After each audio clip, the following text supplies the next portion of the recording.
Hi, this is Jackie of Alchemical Cosplay, and welcome to part 1.5 of my Goldwork tutorial.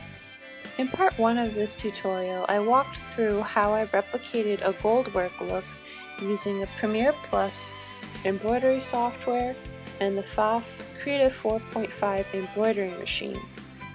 I used a simple star shape to demonstrate the techniques used in part 1 of this video, but here you can see I have digitized the more complex designs from the actual jacket, and here I'm showing how I used the Cricut cutting machine to cut all the felt pieces needed for these more complex shapes.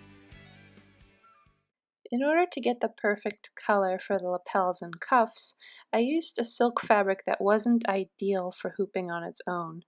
In order to give the fabric more body and stability, I fused it to a knit interfacing just to give it a little bit more stability.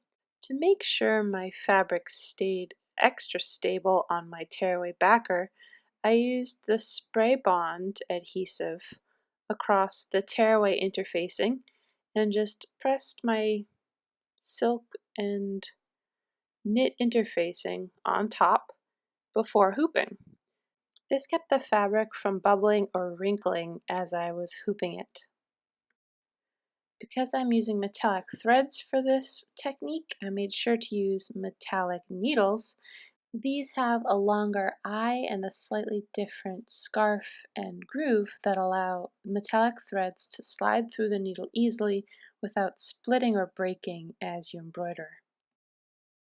Here is the first stop in my embroidery for placing of the applique shape, which is the felt padding doubled, and this has the spray bond on it.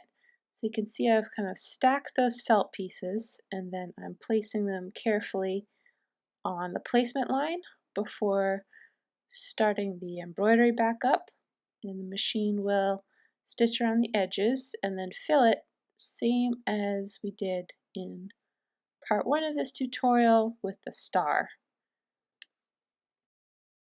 After I finished embroidery on the right side of the lapel, it was super easy to mirror the design on the Creative 4.5 with just one push of a button, and you can replicate that same embroidery mirrored.